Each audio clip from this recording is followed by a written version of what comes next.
আমার দয়াল বাবার দরবারেতে কেউ ফিরে না খালি হাতে। আছে না? আসল মুসলমানের এক বক্তা শাহেখ আহমদুল্লাহর বিরুদ্ধে এখন কথা বলতেছে। এই শালা নিজেই কইছে, আল্লাহরে ধন নবীরে দিয়া, আল্লাহ আছে গায়েব হইয়া, নবীর ধন খাজা নিয়া, শুয়া আছে আজমিরে, কেউ ফেরে না খালি হাতে, খাজা রে তোর দরবারেতে। আসল মুসলমান এরকম আছে না নাই? এরা কি আসল? তুর পর্বতের কিনারায় মুসা নবী দাঁড়িয়ে আছেন। আল্লাহ তাআলা জিজ্ঞাসা করলেন, মুসা তুমি কেমন আছো? মুসা আলাইহিস সালাম বললেন, আলহামদুলিল্লাহ। সৌজন্য বোধ হলো, কেউ যদি কাউকে জিজ্ঞাসা করে আপনি কেমন আছেন, তারও উচিত হলো তাকে জিজ্ঞাসা করা আপনি কেমন আছেন। তো মুসা আলাইহিস সালাম বললেন, আল্লাহ আপনি কেমন আছেন? এখন বলেন, আমরা যদি জিজ্ঞাসা করি কেমন আছেন, আমরা বলি আলহামদুলিল্লাহ। কিন্তু আল্লাহকে যখন জিজ্ঞাসা করা হলো আপনি কেমন আছেন, আল্লাহ এখন কি বলবে? আল্লাহ অবশ্য একটা উত্তর দিচ্ছেন, সে উত্তরটা কোরআন শরীফের ভিতরে আছে। আল্লাহ বলেছেন, মুসা আমি কেমন আছি যদি দেখবার চাও। একটা হলো জানতে চাওয়া, একটা হলো দেখবার চাওয়া। বাংলাদেশের মুসলমান মুখে মুখে যতই ভালো বলুক, অন্তর থেকে খুব একটা ভালো নাই, ঠিক কিনা বলে? তা আমরা শুনতেছি, আপনারা আলহামদুলিল্লাহ বলতেছেন, বুঝতেছি ভালোই আছেন। কিন্তু আল্লাহ বলতেছেন, মুসা আমি আল্লাহ কেমন আছি যদি দেখবার চাও, ইজহাব ইলা ফিরাউন ইন্নাহু তাগা। আমি আল্লাহ কেমন আছি যদি দেখবার চাও, তাহলে ফেরাউনের কাছে যাও। জোরে কোন, কার কাছে? এই কথাটা আমি ডাইরেক্ট আপনাদের বললাম না, অ্যাঙ্গেলে বলে দিলাম। এখন আপনারা বুঝতে পারেন কেমন আছে। আলহামদুলিল্লাহ। যে আল্লাহ দয়া করে, রহম করে, শারীরিক সুস্থতা দান করে আজকের এই জান্নাতের বাগানে আমাদের কবুল করলেন, আমরা খুশি না বেজার? তাহলে জবান করে সমস্বরে সকলে বলবো, রব্বানা লাকাল হামদ হামদান কাসীরান তাইয়িবান মুবারাকান ফিহি। আমাদের ভাগ্য এমন ভালো যে রুহের জগতে আল্লাহ আমাদের রুহগুলোকে পছন্দ করেছেন, আর পছন্দ করার কারণেই আমাদেরকে মুসলমানের ঘরে আল্লাহ প্রেরণ করেছেন। হিন্দু বলেন, বৌদ্ধ বলেন, খ্রিস্টান বলেন, সমস্ত মানুষের দেহে রুহ আছে না নাই? দরকার আছে না নাই? কিন্তু আল্লাহ তাআলা আমাদেরকে মুসলমানের ঘরে পাঠালেন, আর ওদেরকে হিন্দুর ঘরে, বৌদ্ধর ঘরে পাঠালেন। এখানেই বোঝা গেল আল্লাহ আমাদেরকে অত্যন্ত ভালোবাসেন। জোরে কোন, ঠিক কিনা? যে আল্লাহ রুহের জগতে ভালোবেসে মুসলমানের ঘরে কবুল করলেন, আমরা বিশ্বাস করতে পারি সে আল্লাহ আমাদেরকে জান্নাতেও কবুল করবেন। বিশ্বাস করেন না? আমরা আল্লাহর প্রশংসা সব, মাইকের সাউন্ড এরকম হয় কেন? অ্যাকুরেট করে দেন। আল্লাহর প্রশংসা সবসময় করব যে আল্লাহ আমাদেরকে দয়া করে, রহম করে বিশ্ব নবীর উম্মাত হিসাবে কবুল করেছেন। মাইকের সাউন্ড একটু বেশি জোরে হচ্ছে, একটু আসতে দাও, আমার কানে লাগতেছে। যেই নবীর উম্মত হতে গেলে তার ভাগ্যটা এত সুপ্রসন্ন, কথাটা খেয়াল করে শুনবেন, সে যতই পাপ করুক তার কোনো টেনশন নেই। আমরা বিশ্বনবীর উম্মত হওয়ার কারণে আমাদের কোনো চিন্তা নেই। জরিকন কি নাই? হাসরের ময়দানে আল্লাহ যখন আমাদেরকে আসামি বানায়া বিচার শুরু করবেন, ওই সময় আমাদের নবী আমাদের উকিল হয়ে, ব্যারিস্টার হয়ে আমাদেরকে সুপারিশ করে জান্নাতে পৌঁছায় দিবেন। এই জন্য একটা গানও আছে, শুনছেন সে গান? আছে না আমার মুক্তার, আছে না আমার ব্যারিস্টার, সেই বিচারের হাইকোর্টেতে তিনি আমায় করবেন পার, আমি পাপী রাসূল জাবিন্দার। লাইলাতুল মেরাজে নবী যখন জান্নাতের মধ্যে ঢুকলেন, ফেরেশতা জিবরাইল বললেন, এ রাসূলুল্লাহ, এই বছর হলো আপনার কষ্টের বছর। যে বছর রাসূল মেরাজ করেছেন, এ বছর হলো রাসূলের জীবনের সবচাইতে কষ্টের বছর। জোরে কোন কি বছর? সেই বছরই রাসূলের চাচা আবু তালেব মারা গেছেন। অনেকে হয়তো বলবেন, হুজুর চাচা মরলে ভাস্তার কি হয়? আপনাদের চাচা মরলে আপনারা খুব কষ্ট পান? পান? এই যে একজন বলছে পাই। আমি ছোটবেলা থেকে দেখছি আমার চাচা আমার বাপের সাথে সবসময় গন্ডগোল করছে। সামান্য এক হাত জায়গার জন্যে আমার চাচা আমার বাপক ধরে মারছেও পর্যন্ত। আমি তখন দোয়া করতাম, আল্লাহ আমার চাচাটা মরলেই ভালো। কিন্তু আল্লাহর নবী ভাগ্য করে এমন একটা চাচা পাইছিলেন, নবী সাহাবীদের বললেন, সাহাবীরা রে, মায়ের পেটে আমি এতিম ছিলাম, কিন্তু দুনিয়াতে আসার পরে আমি এতিম ছিলাম না। আমার চাচা আবু তালেব আমাকে এমন ভাবে লালন পালন করেছে, আমার বাবা নাই এইটা আমি মনেই করতে পারিনি। সেই চাচা মারা গেলেন। কিছুদিন পরেই দরদের বিবি খাদিজা মারা গেলেন, একই বছরে। সেই বছরই রাসূল তায়েফের ময়দানে গেলেন। তায়েফবাসী এত পাথর মারলো, গোটা দেহ রক্তাক্ত হয়ে গেল। ঠিক ওই বছরে আল্লাহ তার নবীকে আরশে নিয়ে গেলে,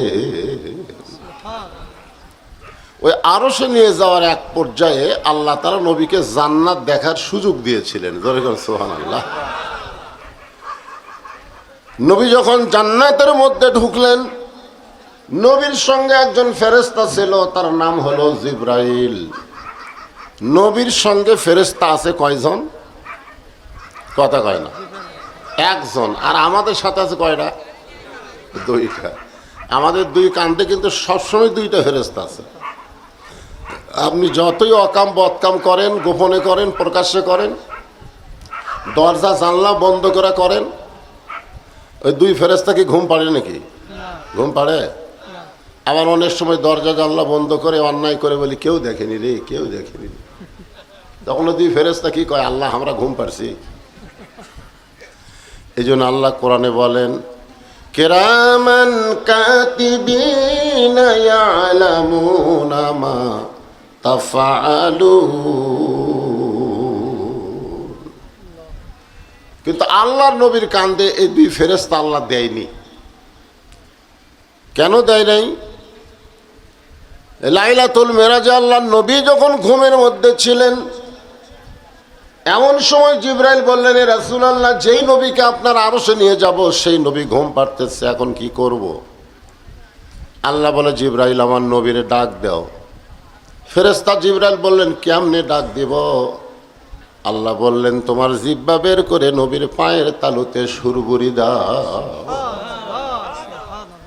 সমস্ত ফেরেশতার সরদার জিবরাইল যদি তার জিহ্বা বের করে নবীর পায়ের তালুতে লাগায়, সেই নবীর কান্দে চড়ার যোগ্যতা কোনো ফেরেশতার নাই। আর একটা কারণ হলো, নবীর কি লিখবে? নবীর আগে পাশে সব আল্লাহ কি করছেন? মাফ করে দিচ্ছেন। ওগো আল্লাহর নবী, আপনি যদি জান্নাত থেকে বের না হন, আল্লাহ আপনাকে জান্নাত থেকে বের করে দিবার পারবে না। কারণ জান্নাতের দেওয়ালে লেখা আছে, ওয়ালা তাশতাহি আনফুসুকুম। জান্নাতেরা যা চাবে আল্লাহ তাই দিবে। আর জান্নাতের একেবারে গেটে লেখা আছে, জান্নাতের দরজা। আপনারা যখন জান্নাতে যাবেন না, তখন দেখবেন জান্নাতের দরজায় সোনালী অক্ষরে লেখা আছে, সালামুন আলাইকুম তিবতুম ফাদখুলুহা খালিদিন। কেউ যদি একবার জান্নাতে প্রবেশ করে, সে চিরস্থায়ীভাবে জান্নাতে থাকবে, তাকে আর বের করে দেওয়া হবে না। তো জিবরাইল বলতেছে, হুজুর আপনি যদি বার না হন, কারণ দুনিয়া তো কষ্টের জায়গা, খাওয়া দুনিয়াতে আবার যায় কি করবেন, আপনি জান্নাতেই থাকেন। ওই সময় আল্লাহর নবী এত রাগ করলেন, জিবরাইল বলে আমি নবীকে 3 বার রাগ করতে দেখেছি। কয়বার? তার মধ্যে এটা হলো একবার। নবী রাগ করে বলেন, জিবরাইল যেই কথা একবার বলেছো এই কথার দ্বিতীয়বার বলো না।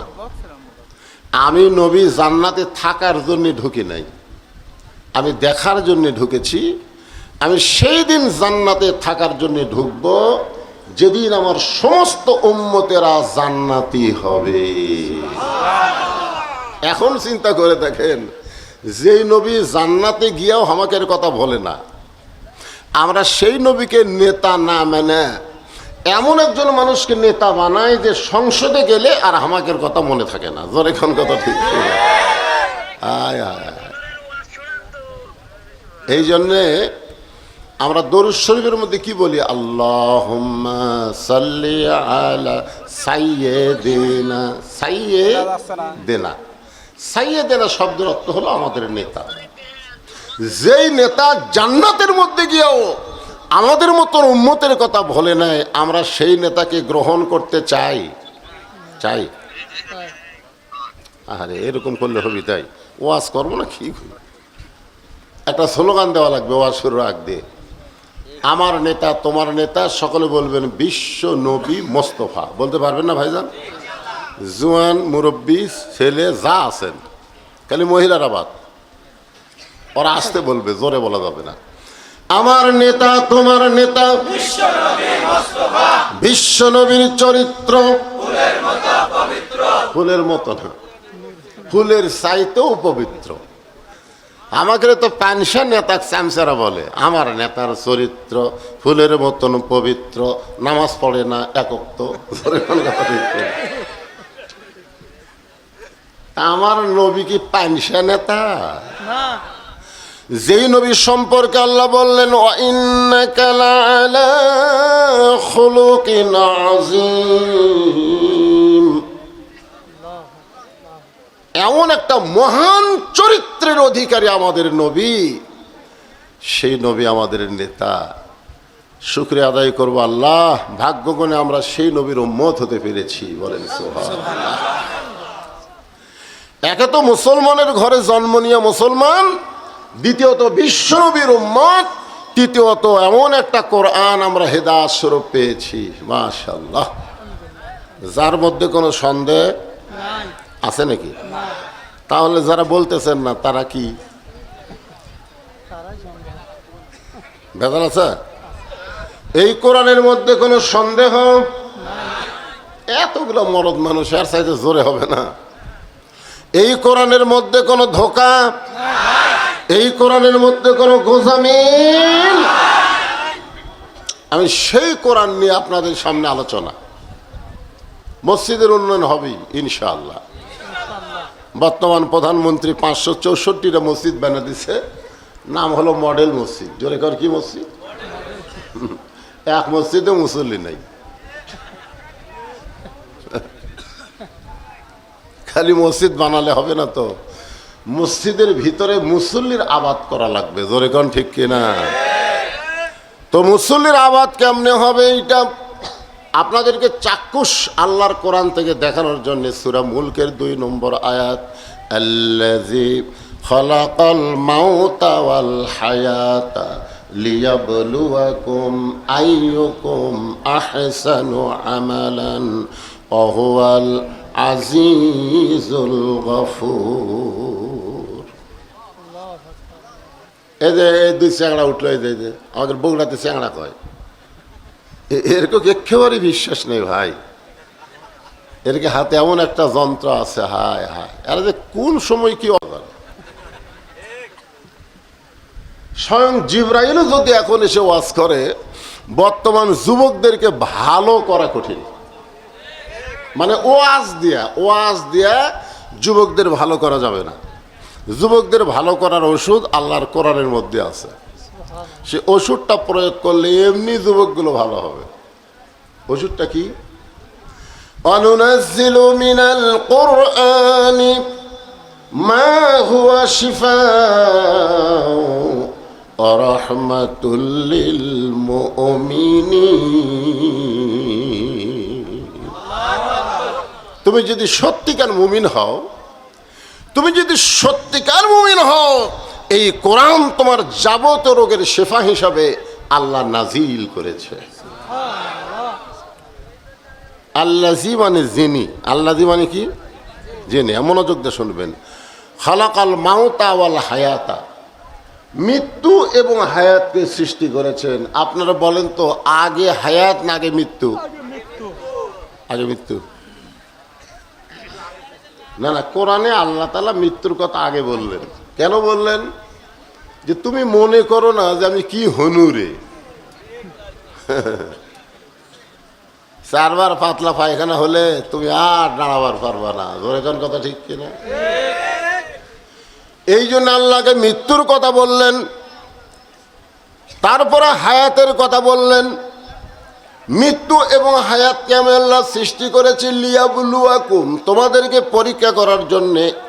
আর পরীক্ষার সাবজেক্ট হলো আইয়ুকুম আহসানু আমালা।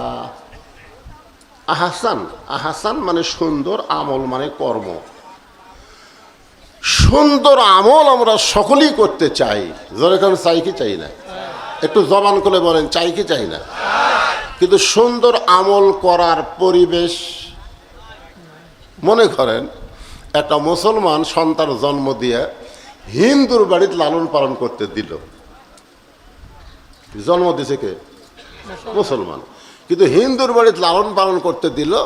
10 বছর পরে মুসলমান সেই সন্তান ফেরত নিল। আপনারা বলেন তো, সন্তান আল্লাহ কবে না ভগবান কবে?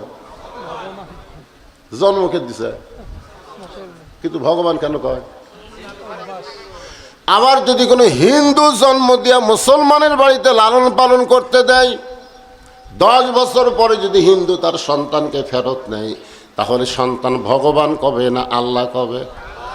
তার মানে কি বুঝলেন? জন্ম দিলেই মুসলমান হয় না, হিন্দু মুসলমান হয় পরিবেশের কারণে। বর্তমানে আমাদের বাংলাদেশে যে পরিবেশ চলতেছে, এটা কিসের পরিবেশ?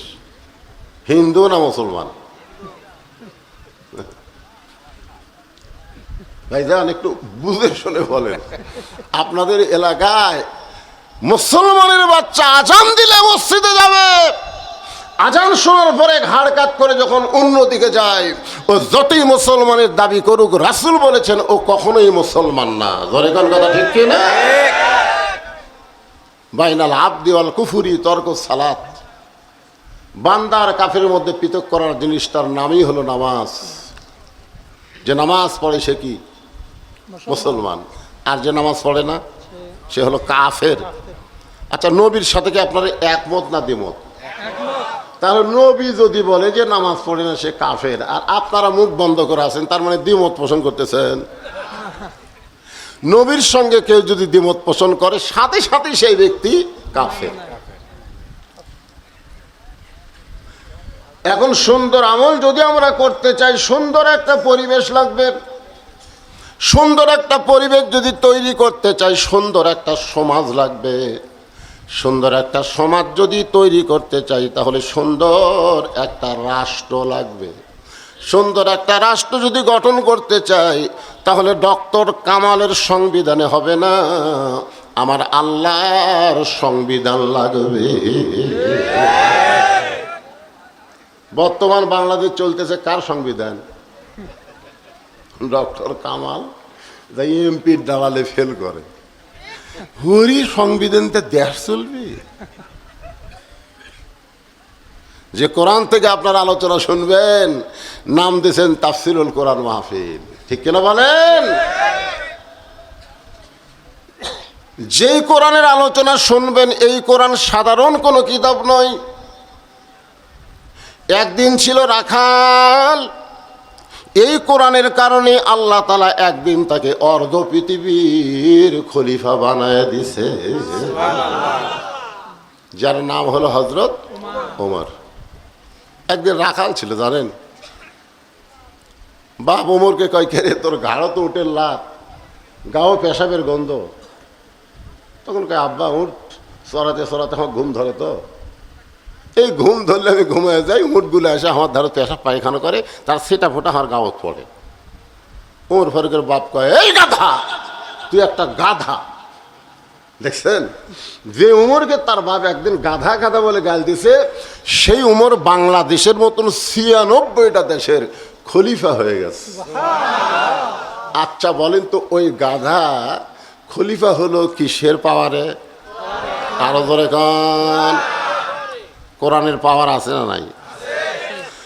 হযরত ওমর অর্ধ পৃথিবীর খলিফা হওয়ার পরে এই কোরআনটা আসলে দেখতে কেমন, সারা জীবন তো শুনে গেলেন কোরআন, কিন্তু কোরআনটা আসলে দেখতে কেমন এরা নিজের চোখে দেখার জন্য ছদ্মবেশে হযরত ওমর মদিনার অলিগলি ঘুরতেছে। হঠাৎ হযরত ওমর দেখতে পায় দুই পাহাড়ের মাঝখানে বিস্তীর্ণ একটা মরুভূমি, ওই মরুভূমির মধ্যে একজন রাখাল উট আর দুম্বা চড়ায়। হযরত ওমর ছদ্মবেশে আল্লাহর কোরআনকে দেখার জন্য সুবহানাল্লাহ বলেন, রাখালকে সালাম দিলেন, আসসালামু আলাইকুম রাখাল ভাই, আমার পেটে ক্ষুধা লাগছে, আমি উটের এক পেয়ালা দুধ চাই। রাখাল মুসকি মুসকি হাসে। ওমর ফারুক বলে, রাখাল হাসো কেন? বলে, হাসার কারণ হলো তোমার সালামের উত্তর দেব না, তোমাকে উটের দুধও আমি দিবার পারবো না। ওমর ফারুক বললেন, আমার অপরাধ কি? রাখাল বলে, তোমার অপরাধ হলো আগে তোমার পরিচয় দাও, তুমি কে? উমর ফারুক চিন্তায় পড়ে গেলেন, আমি অর্ধ পৃথিবীর খলিফা, এখন যদি আমার পরিচয় দেই তাহলে আল্লাহর কোরআনকে তো আমি দেখতে পারবো না, গুমুর ফাঁস হয়ে যাবে। এখন কি করব?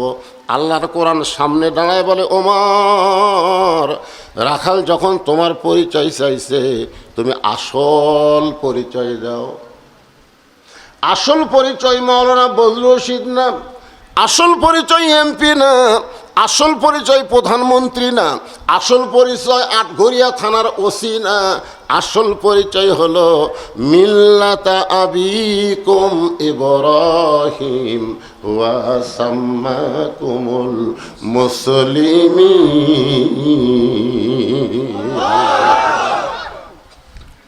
আপনারা বলেন তো, এমপি হইয়া মরার কথা আল্লাহ কইছে? মন্ত্রী হয়ে, ওসি হয়ে, বক্তা হয়ে আল্লাহ কি কইছে?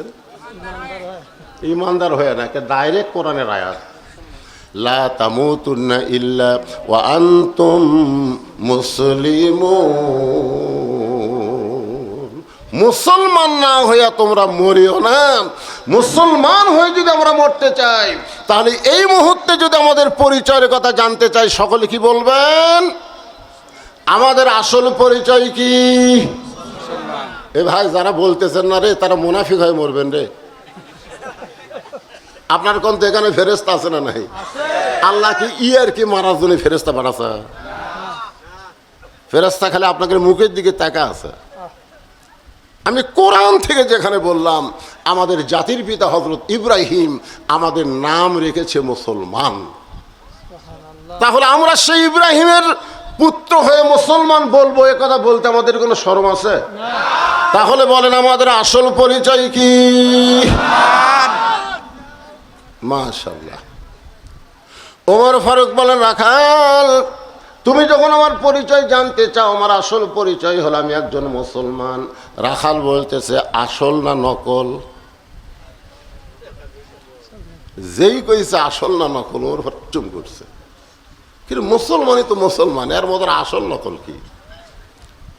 যেজন নামাজ পড়ে না সেজন শয়তানের নানা, আসল মুসলমান কোনোদিন হইতে পারে না। লা সালাতা লা দীনা, যারা নামাজ নাই তার কোনো ধর্মই নেই। এখন আপনারা যত মানুষ এখানে বসে আছেন, কারা কারা ঈশার নামাজ পড়েননি হাত তুলবার বলবো না, না না না, হাত তুলবার বললে এরকম শরম দেওয়া ইসলামে জায়েজ নেই। কারা কারা ঈশার নামাজ না পড়া ওয়াজ শুনতেছেন? বাংলাদেশের সুপ্রিম কোর্ট, হাইকোর্ট, জজ কোর্টে যাওয়া লাগবে না। আল্লাহ আপনার ভিতরে একটা কোর্ট দিয়েছে, যার নাম হলো বিবেক। জোরে কোন কথা ঠিক কিনা? সেই বিবেকের কোর্টে আপনি প্রশ্ন করেন তো, যে ফজর পর্যন্ত আপনার বাঁচার গ্যারান্টি আছে? তো ফজর পর্যন্ত যদি বাঁচার গ্যারান্টি না থাকে তাহলে এশার নামাজ বাদ দিলেন কেমনে? আপনি এশার নামাজ বাদ দিয়ে ফজর আগে যদি মারা যান, দুনিয়ার সমস্ত মুসলমান যদি আপনার জানাজা দোয়া করে, তারপরেও আপনি জান্নাতে যেতে পারবেন না। আর যদি এশার নামাজ পড়েন, ফজর আগে যদি মারা যান, কোনো মানুষ যদি আপনার জানাজা না পড়ে, তারপরেও নামাজ আপনাকে জান্নাতে পৌঁছায় দিবে। একটু মনোযোগ দিয়ে শুনবেন। রাখাল বলে, পথিক তুমি আসল মুসলমান না নকল মুসলমান? ওমর ফারুক বলে, রাখাল রে, মুসলমান তো মুসলমান, এর মধ্যে ওর আসল নকল কি? রাখাল বলতেছে, আসল মুসলমান যারা হবে তারা চাওয়ার ব্যাপারে সতর্ক থাকবে। আসল মুসলমান যারা হবে তারা জীবন গেলেও রাষ্ট্রপতির কাছে বাঁচার দরখাস্ত লিখবে না, ফাঁসি হবে। হোক, উকিল বলতেছে, আপনি খালি রাষ্ট্রপতির কাছে একটা দরখাস্ত লেখেন, রাষ্ট্রপতি আপনাকে মাফ করে দিলে আপনার আর ফাঁসি হবে না। আসল মুসলমান খালি মুচকি মুচকি হাসে। উকিল বলে, হাসেন কেন? বলে, হাসার কারণ হলো তুমি যে কথা বলতেছো রাষ্ট্রপতির কাছে দরখাস্ত লিখতে, এরকম 3টা রাষ্ট্রপতিকে আমি ক্ষমতা থাকা অবস্থায় মরা দেখছি। একটা হলো বঙ্গবন্ধু শেখ মুজিবুর রহমান, একটা জিয়াউর রহমান, একটা জিল্লুর রহমান। যারা নিজেরাই মরে যায় তাদের কাছে কোনো মুসলমান প্রাণ ভিক্ষা চাবে না। জোরে কোন কথা ঠিক কিনা? উকিল বলতেছে, তাহলে আপনার ফাঁসি হবে। আসামি মুচকি মুচকি হাসে। উকিল বলে, পাগল নাকি, ফাঁসির কথা শুনে হাসেন কেন? আসামি বলতেছে, আমার ফাঁসি হবে কিন্তু আমার মৃত্যু হবে না। উকিল বলে, ফাঁসি হবে মৃত্যু হবে না, এটা কেমন কথা? সঙ্গে সঙ্গে আসামি আল্লাহর কোরআন তেলাওয়াত করতেছেন, ওয়ালা তাকুলু লিমান ইউকতালু ফি সাবিলিল্লাহি আমওয়াতুন বাল আহইয়াউ ওয়ালাকিন লা তাশউরুন। আল্লাহ রাস্তায় যাদেরকে হত্যা করা হয়, আল্লাহ রাস্তায় যাদেরকে ফাঁসি দেওয়া হয়, আল্লাহ রাস্তায় যারা জীবন দেয়, আল্লাহ বলেছেন তাদেরকে তোমরা মৃত্যু বলো না, আমি আল্লাহই বলতেছি তারা জীবিত। তুমি যদি আসল মুসলমান হও, তুমি দুধ চাইছো কার কাছে? আজকে আমাদের বাংলাদেশে অনেক আসল মুসলমান আছে। আমার দয়াল বাবার দরবারেতে কেউ ফিরে না খালি হাতে। আছে না? আসল মুসলমানের এক বক্তা শাহেখ আহমদুল্লাহর বিরুদ্ধে এখন কথা বলতেছে। এই শালা নিজেই কইছে, আল্লাহরে ধন নবীরে দিয়া, আল্লাহ আছে গায়েব হইয়া, নবীর ধন খাজা নিয়া, শুয়া আছে আজমিরে, কেউ ফেরে না খালি হাতে, খাজা রে তোর দরবারেতে।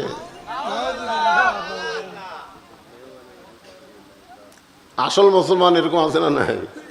এরা কি আসল না ভেজাল? জোরে বলেন। তুমি যদি আসল মুসলমান হও, তুমি দুধ চাইলা কার কাছে? সঙ্গে সঙ্গে ওমর ফারুক চোখের পানি বের করে বলতেছে, রাখাল ভাই, চাওয়ার ব্যাপারে আমার ভুল হয়ে গেছে। রাখাল বলতেছে, ভুলটা যখন স্বীকার করছো তাহলে আল্লাহ তোমাকে তওবা করার সুযোগ দিয়েছে।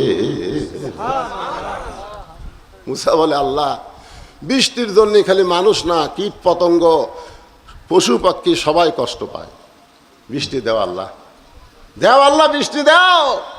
আল্লাহ বলে, মুসা রে, আমি তো বৃষ্টি দেওয়ার জন্য রেডি হয়ে আছি, কিন্তু তুই যে জনগণ নিয়ে বৃষ্টির জন্য কাঁদতেছিস, ওই জনগণের মধ্যে 60 বছর ধরে জিনা করে, মদ করে, খায়, এইরকম একটা লোক বসে আছে। ওই যতক্ষণ এই মাহফিলে থাকবে ততক্ষণ পর্যন্ত বৃষ্টি হবে না। ঘাট ধরে তুলে দে, তুলে দাও, মাত্র বৃষ্টি হবে। মুসা আলাইহিস সালাম বললেন, এই জনগণের মধ্যে 60 বছর জিনা করেছো, মদ পান করেছো, এমন কোন ব্যক্তি থাকলে এখন উঠে যাও। সঙ্গে সঙ্গে ওই লোকটা মাথার উপর রুমাল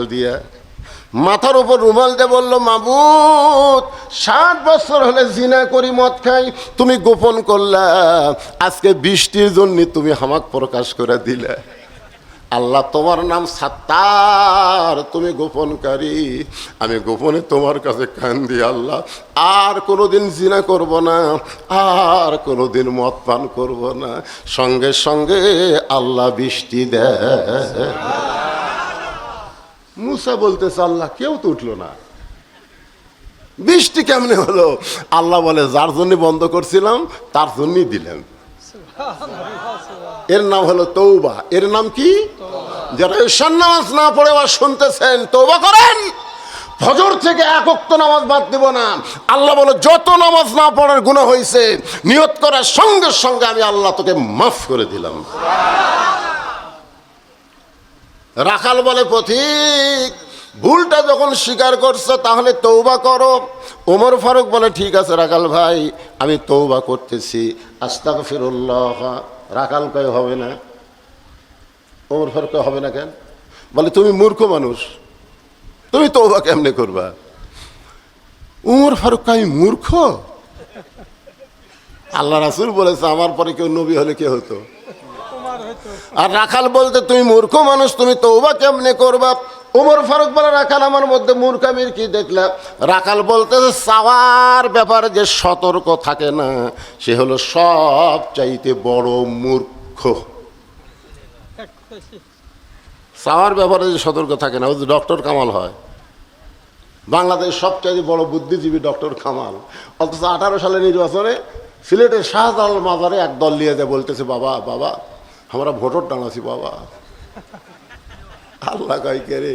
ইয়াকা নাবুদু ওয়া ইয়াকা নাস্তাইন, আস্তাইনু বিসসবরি ওয়াস সালাহ। যদি আল্লাহর কাছে কিছু পাবার চাও, ধৈর্যর নামাজ লিয়া চাও, নামাজ ধৈর্য বাদ দে বাবার দরবারে হাত পাতাইছিস, তুই যত বড়ই শিক্ষিত হ তুই হলি গণ্ড মূর্খ। জোরে কোন কথা ঠিক কথা বল না? রাখাল বলতেছে পথিক আমি তৌবা করাই, তুমি আমার সঙ্গে তৌবা পড়ো। উমরের চোখ দিয়ে দর দর করে পানি আসতেছে। আল্লাহ তোমার কোরআন যখন দুনিয়াতে চালু থাকবে, ওমর যদি ভুল করে একটা রাখাল পর্যন্ত তাকে তৌবা পড়াবে। ভাইজান আমি তৌবা পড়তেছি আমার জীবনের সমস্ত ভুলের জন্য। আপনারা পড়তে রাজি আছেন? আমার কেউ কেউ যেন বলেন না যে বউগুলা থেকে এসে আমাকে তৌবা পড়ে থয়ে গেল। আল্লাহ রাসূল নিজেই তৌবা করছেন।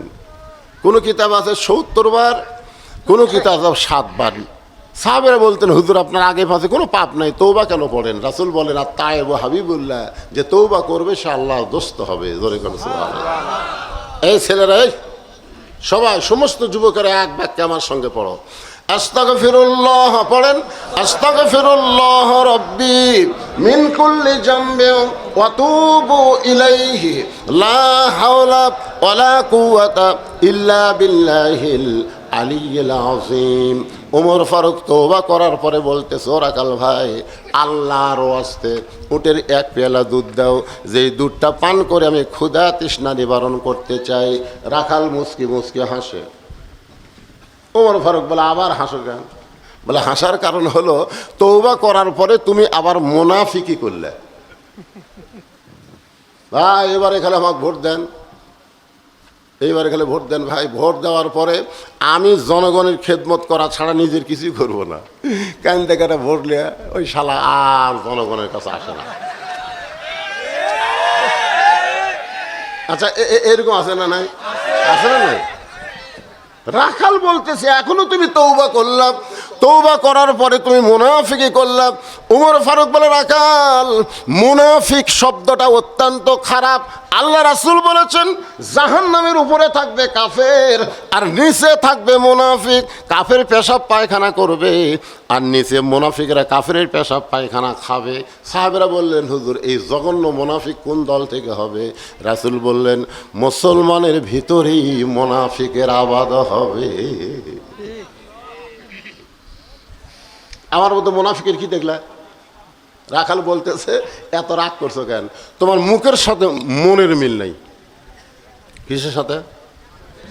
মুখের সাথে মনের মিল নাই। তুমি সত্যি করে বলো তো আমি উটের মালিক, আমি যদি উটের মালিক হইতাম তুমি আমাকে রাখাল বললা কেন? আর রাখাল যখন বলেছো রাখালের কাছে আল্লাহর হস্তে চাইলেও রাখাল দিবার পারবে, যার প্রমাণ আমি নিজে। আপনারা বাইকোলা চেনেন না? বাইকোলা চেনেন না? এটা কি আটঘরের মধ্যে নাকি? হ্যাঁ, বাইকোলা। ওই বাইকোলা ওয়াশ করে কেবল স্টেজ থেকে নামছি, ইতিমধ্যে এক লোক দৌড়ে এসে আমার হাতে 100 টাকার চকচকা লোট হাতে দিয়ে কয় হুজুর দোয়া করেন। টাকা চকচকা থেকে পকেটে তুললাম, কে বললাম ভাই কিসের দোয়া? কয় হুজুর আমার বইয়ের পেটে বাচ্চা আইছে, আল্লাহ যেন একটা পুত্র দেয়। আমি সঙ্গে সঙ্গে পকেট থেকে 200 বের করে দিলেন। কয় হুজুর আমি তো টাকা চাইনি, দোয়া চাইছি। আমি বললাম পাগল, আমি 3 মেয়ের বাপ, আমার দোয়া দিয়ে যদি পুত্র সন্তান হতো তাহলে আল্লাহ আমাকে একটা দিত। পরপর 3টা মেয়ের বাপ হচ্ছে, দোয়া করছে, আমাকে আল্লাহ পুত্র দেয়নি, তা আমার দোয়া দিয়ে বইয়েরটাই পুত্র না হয় তোর বইয়েরটা হবে। আমার তাই হুজুর তারা আপনি টাকা আপনি নেন, আমারটা আমাকে দেন। ওরে যেই দিছি, ওই মাহফিলে আরেকজন বক্তা ছিল, তার নাম হলো কাউসারি। জোরে তার নাম কি? কাউসারি। আল্লাহ জান্নাত বেশি করুক, জোরে কেন আমি। ওই টাকালেই দৌড় মারতে, এই কার কাছে যাবি? কাউসারি কাছে যাবো, ওর বেড়া চলাফ। আমি কইলাম কোনো হুজুরের কাছে না, কোনো বাবার কাছে না, কোনো মাজারের কাছে না, যদি পাওয়ার চাও যিনি দিবার পারে তার কাছে চাও, একমাত্র আল্লাহ ছাড়া, মালিক ছাড়া অন্য কারো কাছে চাওয়া যাবে।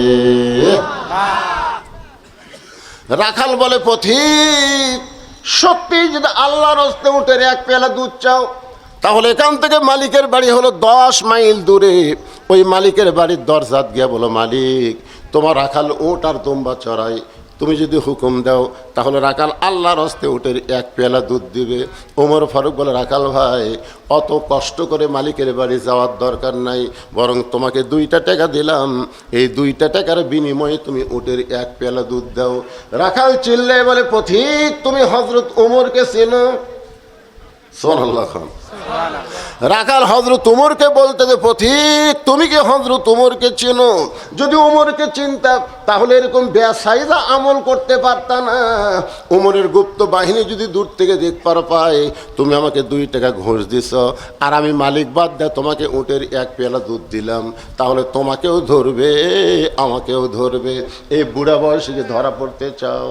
ওমর ফারুক বলে, রাখাল ভাই তাহলে চলো পাহাড়ের গুহার মধ্যে যাই, ওই গুহার মধ্যে গিয়ে গোপনে তোমাকে 2 টাকা দেব, গোপনে উটের 1 পেয়ালা দুধ দিবে, তাহলে তোমাকেও মালিক জানতে পারবে না, ওমরের গুপ্ত বাহিনীও ধরতে পারবে না। রাখাল চিল্লায় বলে, ভণ্ড ভণ্ড ভণ্ড তুমি ভণ্ড। ওমর ফারুক বলে, রাখাল আমার মধ্যে ভণ্ডামের কি দেখলাম? রাখাল বলে, পথিক রে, পাহাড়ের গুহার মধ্যে দেওয়া নেওয়া করলে ওমরের গুপ্ত বাহিনী দেখতে পাবে না, আমার মালিক জানতে পারবে না, কিন্তু রাখালের আল্লাহ সব দেখতে পায়। সঙ্গে সঙ্গে ওমর ফারুক মারছে দৌড়। 1 দৌড়ে পাহাড়ের পাদদেশে 2 রাকাত নামাজ পড়ে আল্লাহকে বলতেছে, আল্লাহ তোমার কোরআন এত সুন্দর, আল্লাহ আল্লাহ তোমার কোরআন যখন সমাজের মধ্যে চালু থাকবে, কেউ না দেখলেও আল্লাহ দেখতেছে, এই বিশ্বাস মুসলমানের কলিজার মধ্যে আসবে। আজকে আমাদের অবস্থা কি? দরজা জানলা বন্ধ করে কেন সমানে সকালবেলা বলতে, কেন ভাই কয়টা মারছু? 100টা মার। তুই কয়টা? 2 মুড়ি। কেউ দেখি না, দেখবি দরজা জানলা বন্ধ করে মারছি। মুসলমান কোনো অন্যায় করতে পারবে না যদি বিশ্বাস করে কেউ না দেখলেও আল্লাহ দেখতেছে। জোরে কোন কথা কন না কেন? ওমর ফারুক 2 রাকাত নামাজ পড়ে কান্দে আর বলে, মাবুদ তোমার কোরআন এত সুন্দর, এতক্ষণ আমি রাখালকে দেখি নাই, রাখালের ভিতরে তোমার কোরআন দেখতে পাই।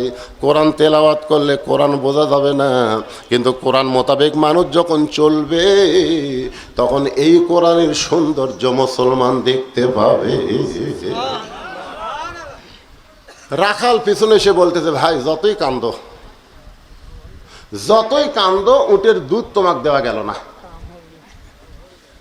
ওমর ফারুক বলে, রাখাল ভাই উটের দুধের কোনো দরকার নাই, বরং তোমার কাছে আমি জানতে চাই, তুমি না দেখা আল্লাহকে, কথাটা খেয়াল করে শুনবেন, না দেখা আল্লাহকে কলিজার মধ্যে জায়গা দিয়ে তুমি যে আল্লাহর কোরআন অনুযায়ী চলতেছো, এর বিনিময়ে তোমার চাই দেখি। এর বিনিময়ে আমির হামজার 3 বছর, এর বিনিময়ে মামুনুল হকের 3 বছর, এর বিনিময়ে কোরআনের পাখি 13 বছর থাকার পরেও হাসপাতালে বিদায়। জয়খান কথা ঠিক কি? বিনিময় কিন্তু একটাই। আপনি কি মনে করতেছেন তুমি যে কোরআন অনুযায়ী চলতেছো, কোরআনের আন্দোলন করতেছো, কোরআনের দল করতেছো, মাঝে মধ্যে চোর ডাকাত ছিনা টান করে ঘরে আর পুলিশ তোমাকে খোঁজে, এত তো বিনিময় কি?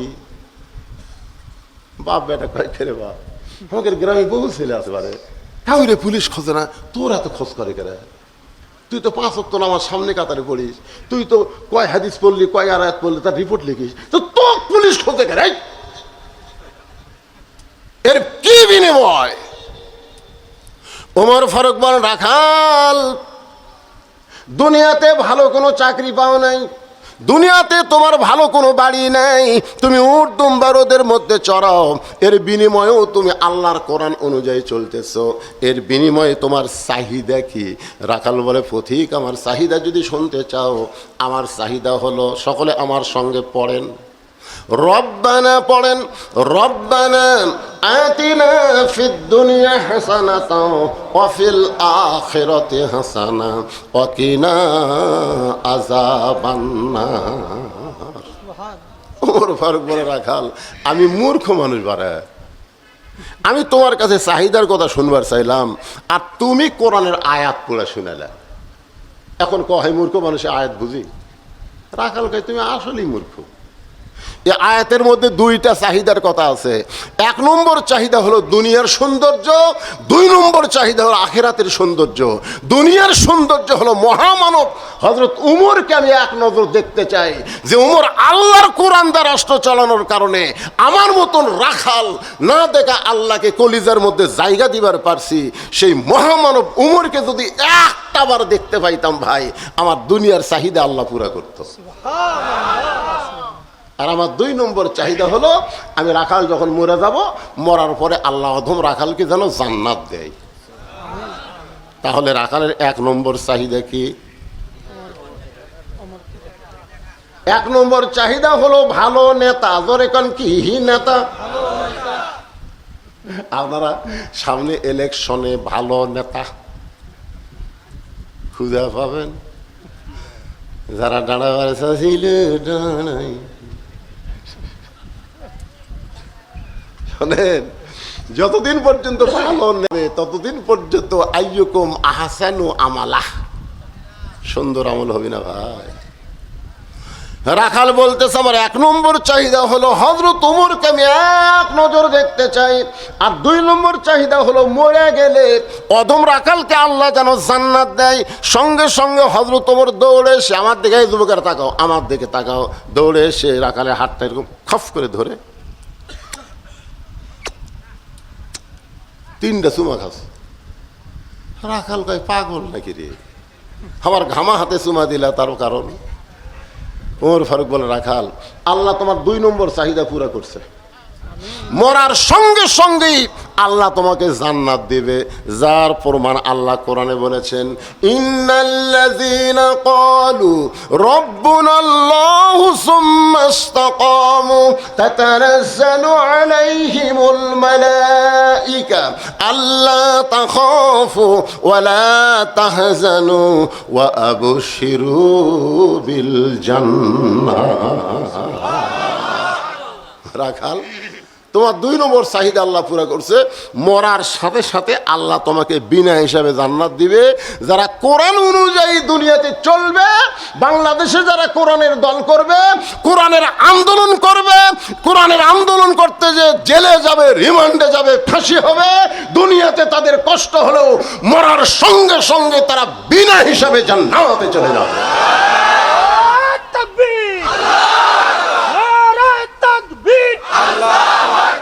আমার নেতা তোমার নেতা বিশ্বনবী মুস্তাফা, নারায়ে তাকবীর, আল্লাহু আকবার, লিল্লাহি তাকবীর। রাখাল খালি মুসকে মুসকে হাসে। আচ্ছা, এত বড় কথা শোনার পরে রাখাল সুবহানাল্লাহ বলে না, কিন্তু রাখাল খালি হাসে। ওমর ফারুক কয়, রাখাল মরার পরে আল্লাহ তোমাকে জান্নাত দিবি, এ কথা শুনে তুমি হাসো কেন? ওমর ফারুক বলে, প্রতীক ভাই মরার পরে জান্নাত দিবি, বাকি কথা ভালোই কও, কিন্তু নগদ হযরত ওমরকে দেখবার পাবো, এই কথা বলতে তোমার কোন জায়গাত বাজে? একটা হলো নগদ, একটা হলো কি হযরত ওমরকে আমি দেখতে পাবো, এই কথা কোন জায়গায় বাজতেছে? ওমর ফারুক মনে মনে চিন্তা করে, যেই রাকাল আমাকে তওবা পড়াইছে, যেই রাকাল আমাকে মুনাফিক কইছে, যেই রাকাল আমাকে ভণ্ড কইছে, এখন যদি বলি আমি ওমর, বলাও সারা, হার্ট ফেল করে মরাও সারা। কথা বুঝতে পারছেন না? কি করছে? কয়টা কাম করছে?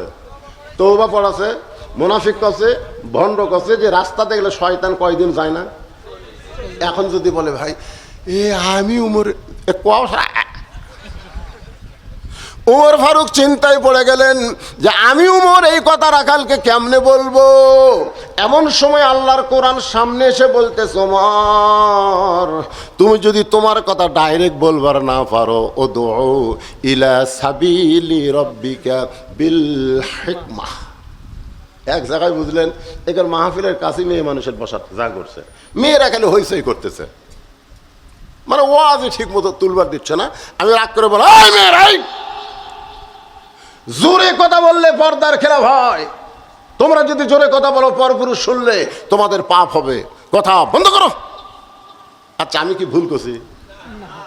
ইতিমধ্যে মেয়ে মানুষের কাছ থেকে একটা কাগজ আইছে আমার কাছে, হুজুর মেয়ে মানুষেরা জোরে কথা বললে যদি পর্দার খেলাফ হয়, তাহলে প্রধানমন্ত্রী যখন জাতির উদ্দেশ্যে ভাষণ দেয় এটা শোনা কি?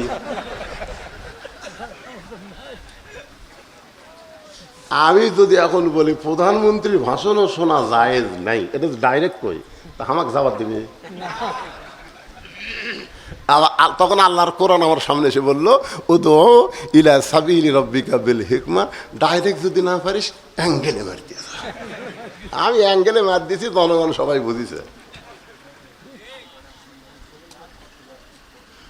ওমর ফারুক বলেন, রাখাল সত্যি যদি হযরত ওমরকে দেখবার চাও, তাহলে তোমাকে ফজরের নামাজ সামনে কাতারে আদায় করা লাগবে। ফজরের নামাজ যদি সামনে কাতারে আদায় করো, তাহলে মেহরাবের দিকে লক্ষ্য করে দেখবে যেই মানুষটা ইমামতি করতেছে ওই মানুষটি হলেন হযরত ওমর। আপনারা বলেন তো, এইভাবে না কয়া কথা কি ঠিক না? যদি বলতে আমি ওমর, হাট ফেল। কিন্তু যেই কই যে ফজরের নামাজ সামনে কাতারে আদায় করবা, মেহরাবের দিকে লক্ষ্য করে দেখবা যেই মানুষটা ইমামতি করতেছে ওই মানুষটি হলেন হযরত ওমর।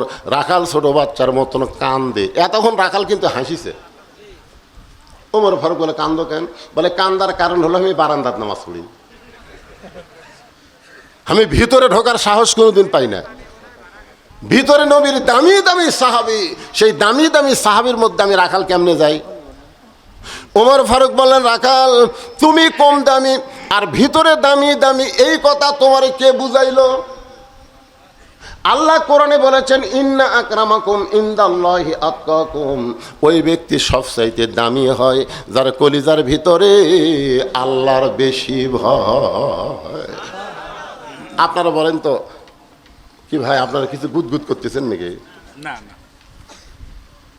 না, যদি কিছু কর থাকে হক কবিন। 1 মিনিট কথা কবি, কে সেটা?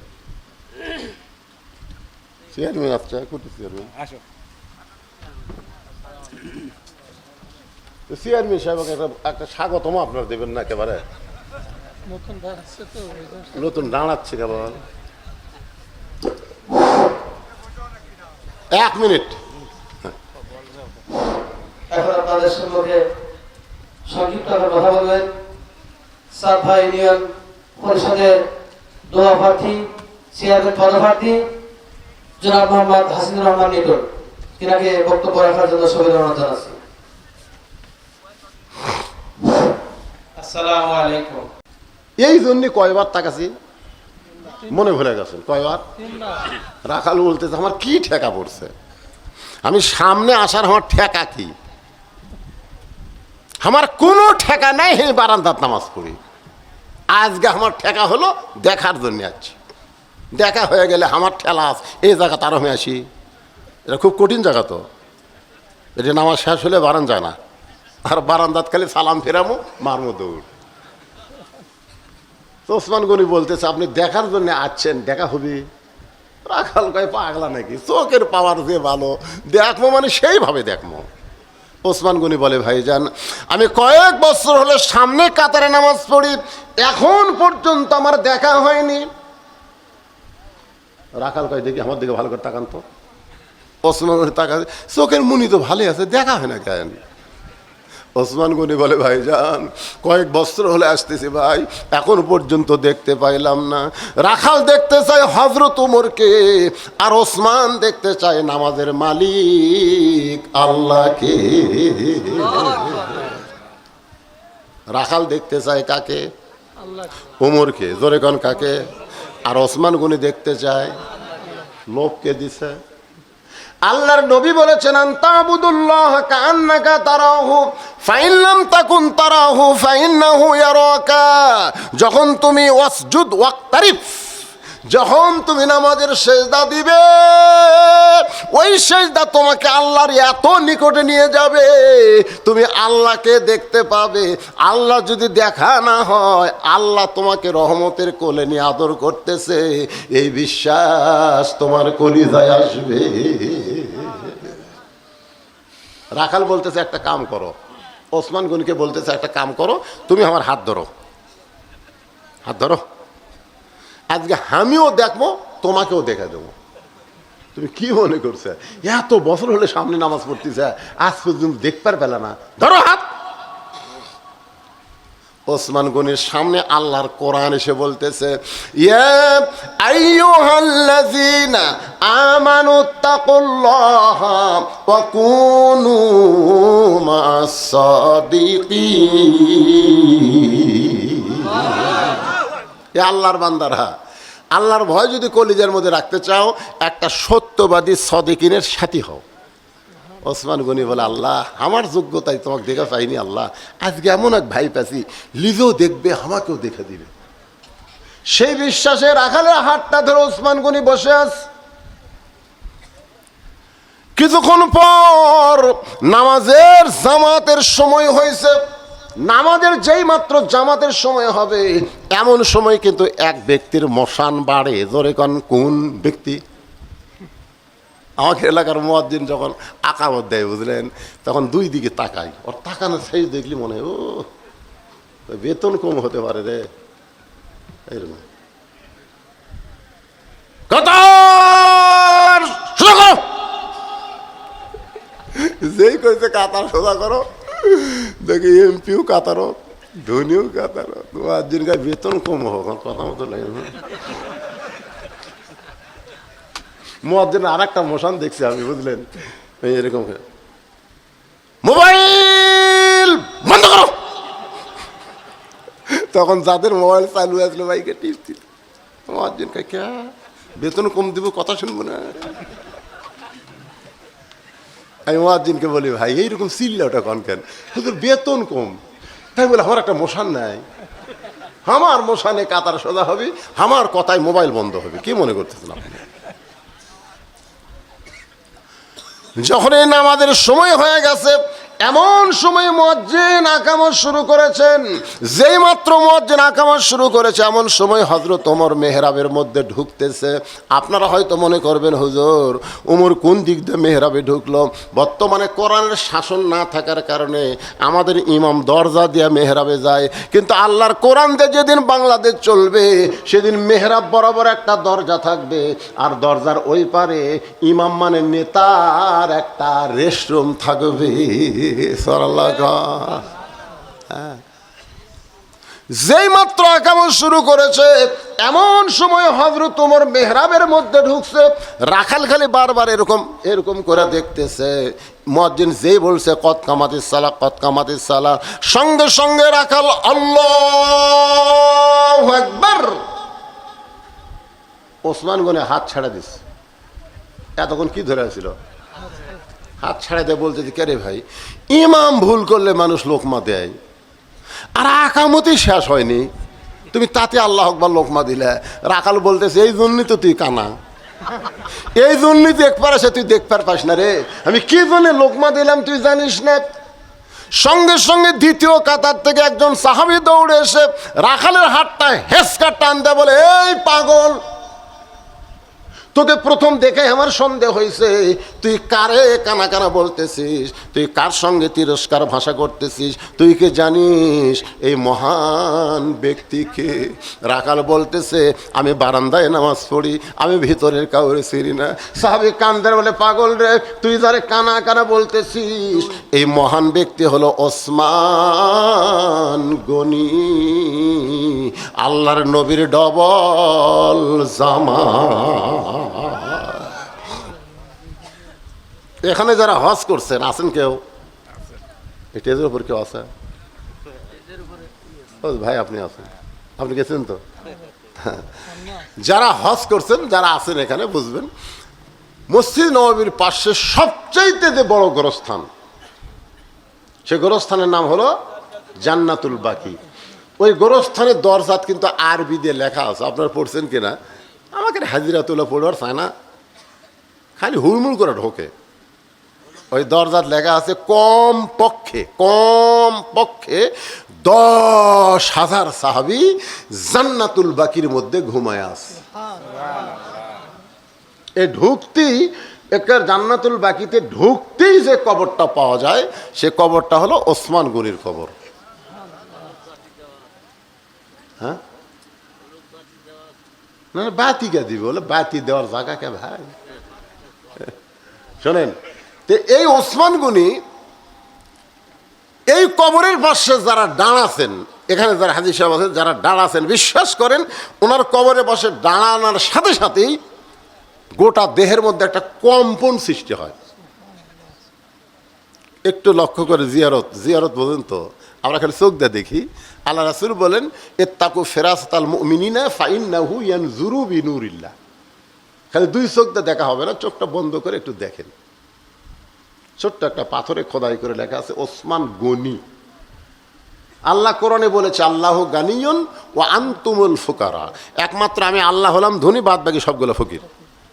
কিন্তু রাসূল কিছুক্ষণ পরে বলছেন, ইল্লা ওসমানু গানিয়ুন। সাহাবীরা বললেন, হুজুর আল্লাহ ধনী, আমরা সব ফকির, ওসমান ধনী কেমনে হয়? আল্লাহ রাসূল বললেন, তাহলে শোনো, এক গরিব সাহাবী আমার কাছে এসে বলছে যে হুজুর আমি তো ক্ষুধার জ্বালায় আপনার কাছে কিছু পাবার আশায়। সঙ্গে সঙ্গে নবী ভাই জুব্বা তুললেন, তাকায় দেখে পেটে পাথর বাঁধা।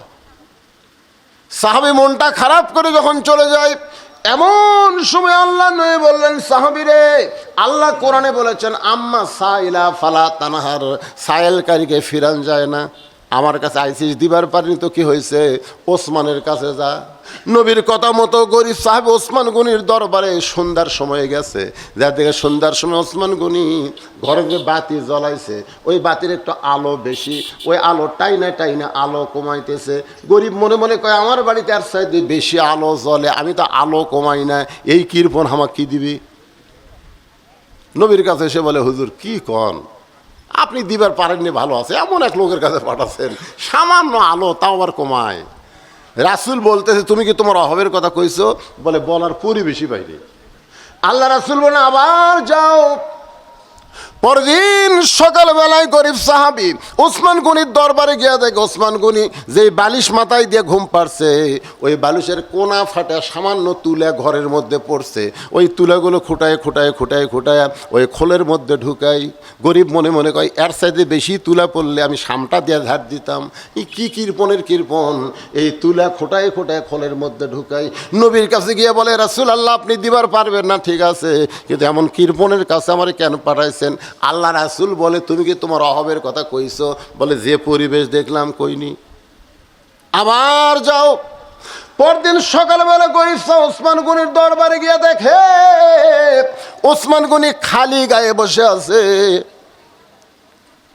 তার কোলের মধ্যে একটা পাঞ্জাবি এরকম আলগা করছে, কয়েক জায়গায় ছেঁড়া, তালি দেওয়ার জন্যে ওসমান গনি শুয়ের মধ্যে সুতা ঢুকাবার চাই, কিন্তু এই দিক দিয়ে সুতা এই দিক দিয়ে সুতা যায়, শুয়ের ছাদের মধ্যে সুতা ঢুকতেছে না। গরিব মনে মনে কয়, আল্লাহ রে, এরকম কোটি কোটি পাঞ্জাবি তুমি নিবার পারবা, আর নতুন না নিয়ে পুরাতন সেলাই করবা, কিন্তু চোখের যে পাওয়ার নাই। বারবার দেখতে দেখতে গরিবের দয়া হবে না। ওসমান ভাই, আমি যদি আপনার শুয়ের মধ্যে সুতা ঢুকাই দেই। ওসমান উনি খুশি হয়ে বলতেছে, ভাইজান কখন আইছেন? বলে যাওয়ার সময় দেখলাম। শুয়ের মধ্যে যেই মাত্র সুতা ঢুকাইছে, ওসমান উনি খফ করে হাত ধরে বলতেছে, এর বিনিময়ে কি চাও?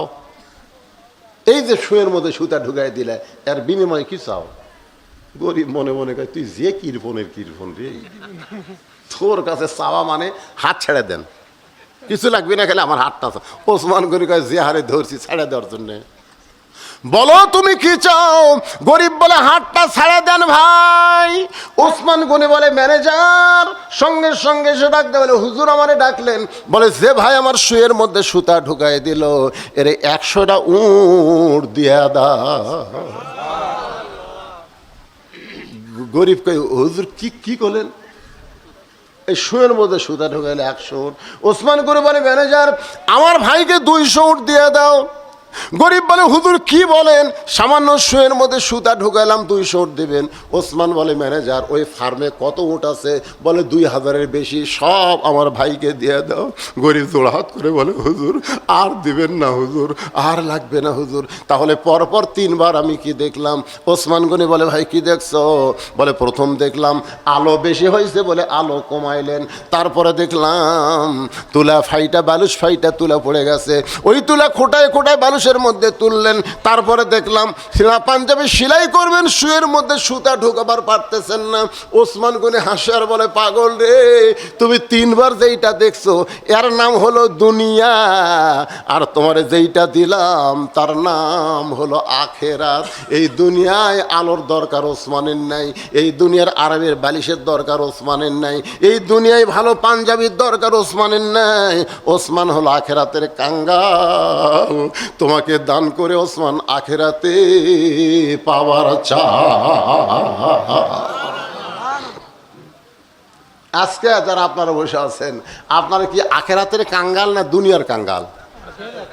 কারা কারা আখেরাতের কাঙ্গাল? আল্লাহকে একটু হাত দেখান তো ভাই। এ যে হাত উঠবি না, হাতটা যেন পঙ্গু হয়ে যায় রে। টান করে তোলেন তো, লিল্লাহে হাত নামান। আখেরাতের কাঙ্গাল যদি হন, যে আল্লাহর ঘর মসজিদ বানায় দেয়, আল্লাহ তাকে জান্নাতে একটা ঘর বানায় দেয়। এটা কি দুনিয়াতে না আখেরাতে? তো তাহলে সে আখেরাতের কাঙ্গাল হয়ে 10,000 টাকা এ ভাঙ্গা মসজিদে কে দিবেন? এই সময় যদি একটা লোক লড়েন, দোয়া করবো আল্লাহ মরার আগে যেন প্যারালাইসিস হয়।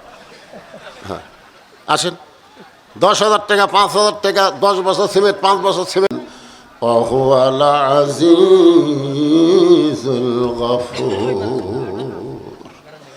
রাখাল চিল্লায় বল, আমি বারান্দায় নামাজ পড়ি, আমি ভিতরের কাউরে চিনি না, আমি ভিতরের কাউরে চিনি না।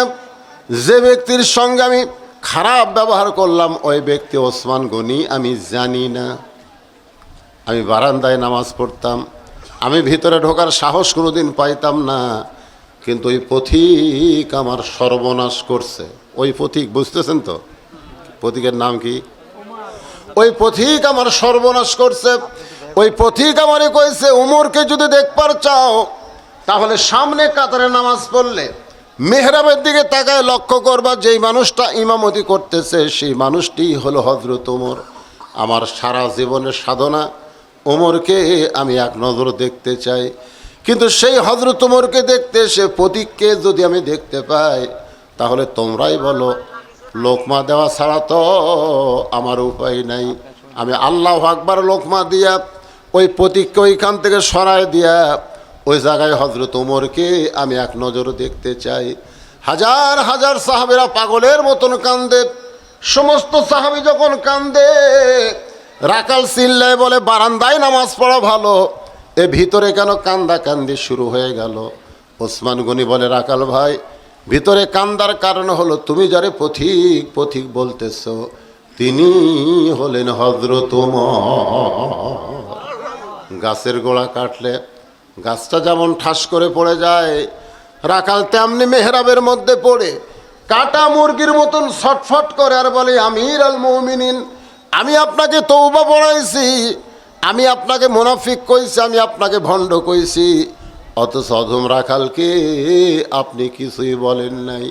ওমর ফারুক এক টানে রাখালকে তুলে রাখালের কপালে একটা চুমা দিয়া রাখালকে বুকের মধ্যে নিয়ে বলে, রাখাল রে, তোমার এত কথা হজম করার পিছনে একটাই মাত্র কারণ হলো আমি ছদ্মবেশে তোমাকে দেখি নাই, তোমার ভিতরে আমি আল্লাহর কোরআন দেখতে পাই।